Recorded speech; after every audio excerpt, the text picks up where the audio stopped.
Hello po mga kababayan, mga katokis, mga kapots.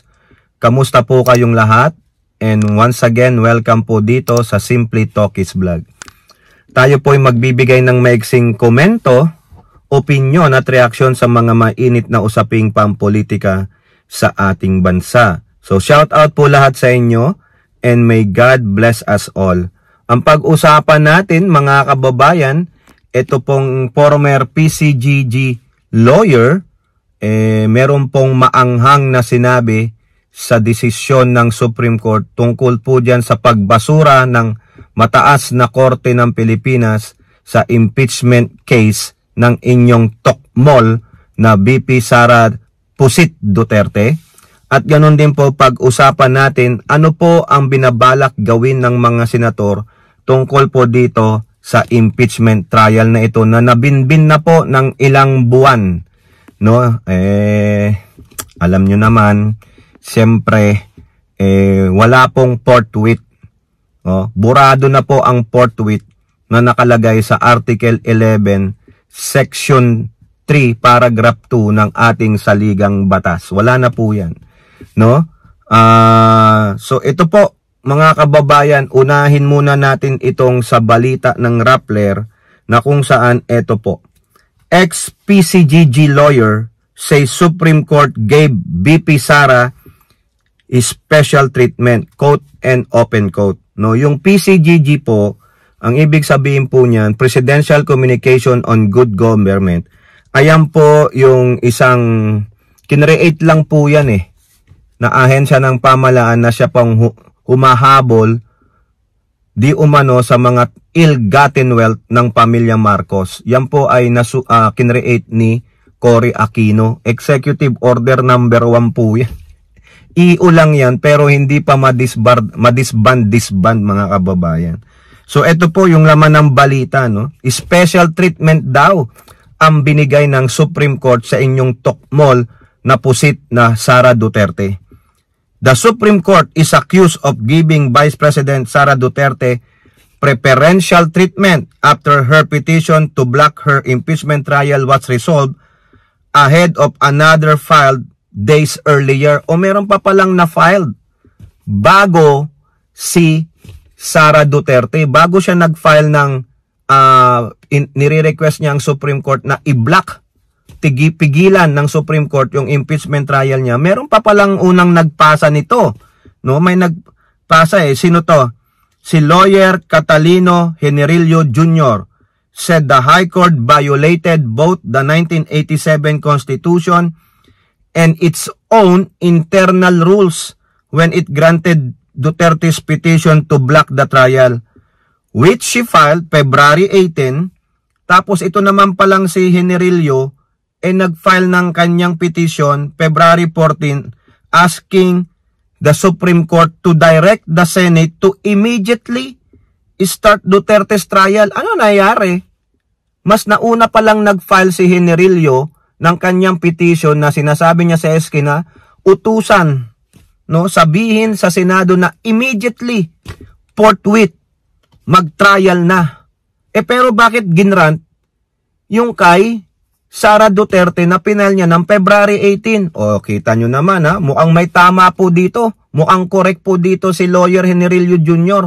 na may special treatment kay Sara Pusit Duterte. Bakit hindi inaksyonan muna yung February 14 ni pinal ni Generillo? Diba? Nako. Generillo said the Supreme Court should have decided on his petition weeks ago on May 20 after the Senate filed its comment on May 19 through the office of the SG. Nagfile na pala ng comment yung Senado dun sa petition niya. Bakit hindi umaksyon ng Supreme Court? Meanwhile, Duterte's petition only became ripe for a decision on July 17 after the House of Representatives submitted its compliance with the Supreme Court. Ano nangyari?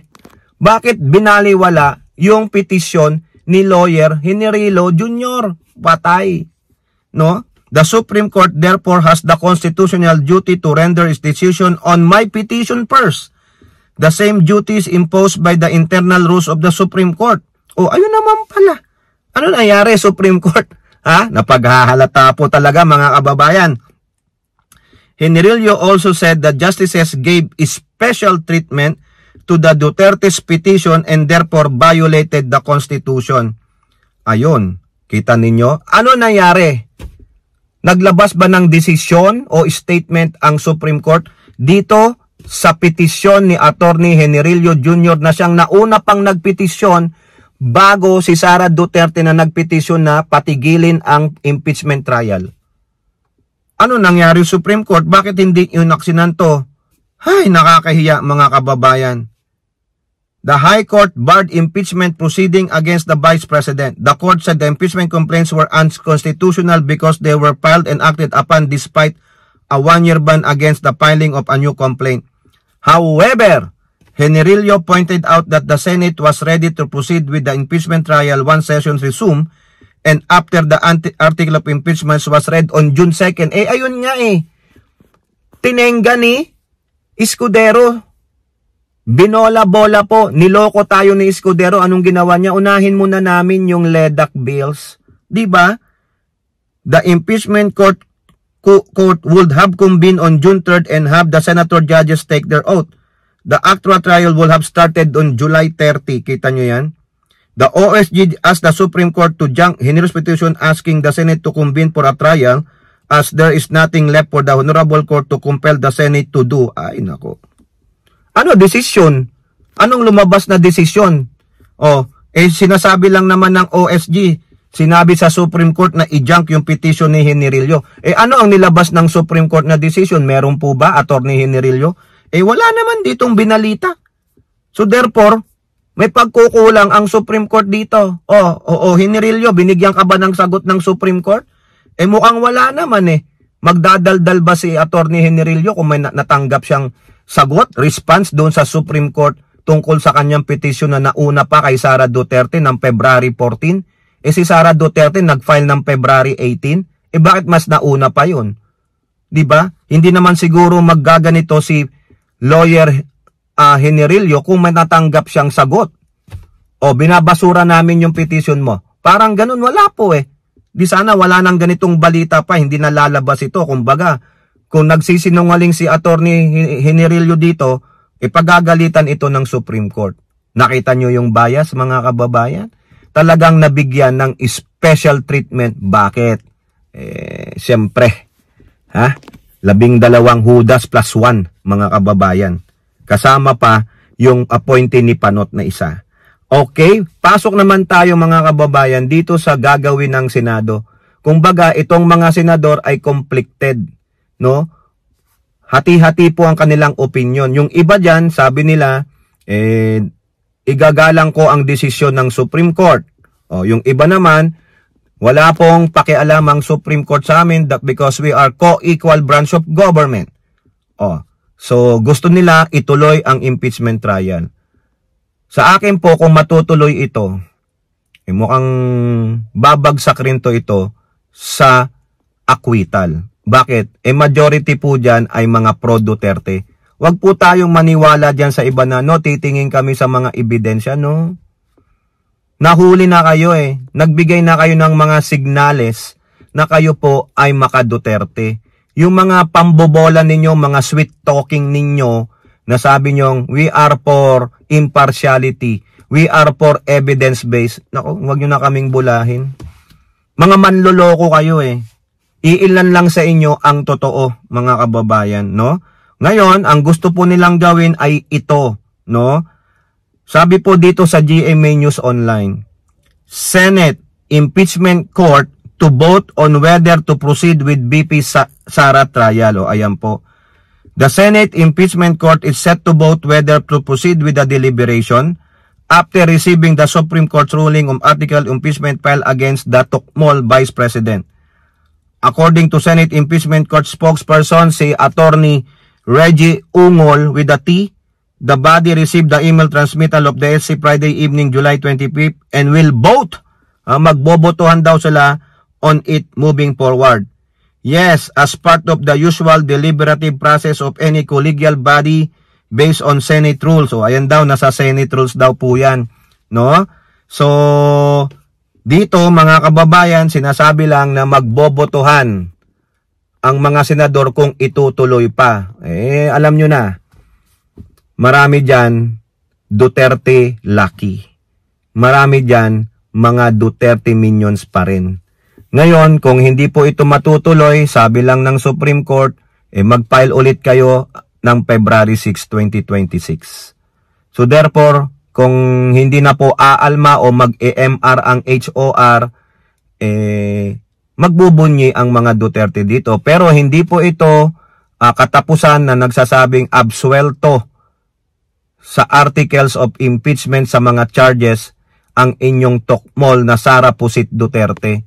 Nandiyan pa rin po yung tot, nandiyan pa rin yung maduming tinta sa kanyang pagmumukha na siya po ay allegedly mandarambong, allegedly mamamatay tao. Di po ba? Ayan, yan ang hindi nyo pa naaalis ng mga DD shit. Magbunyi kayo ngayon kasi napa-stop ninyo. No, stop dahil bakit? Binago ng Supreme Court yung kanilang deliberation. Binago nila yung rules nila, mga kababayan. Meron na ngang president, meron na dyan na nangyari dati, pero iniba po nila. Talaga pong tama yata si ex-PCC lawyer, attorney Generilio Jr. na nabigyan ng special treatment ang inyong tokmol na vice presidente. Di po ba? Alam naman nating lahat. 12 dyan ay may pagkakautang na loob kay Duterte. Wag sanang sasama ang loob ng mga na-appoint ni Duterte ng mga justice, chief justice and associate justices. Ganun po ang tingin ng tao sa inyo ngayon. Wala man lang kayong oral arguments eh. Diba? Yung sinasabi ng mga political experts, hindi kayo gumawa ng oral arguments. Even the former associate justice ng Supreme Court, sinabi nilang mali ang ginawa ninyo. Kailangan yung i-rectify yan, no? Hindi kayo nag-oral arguments, kulang ang inyong pagsasaliksik, even though you're the only one who can interpret the Constitution.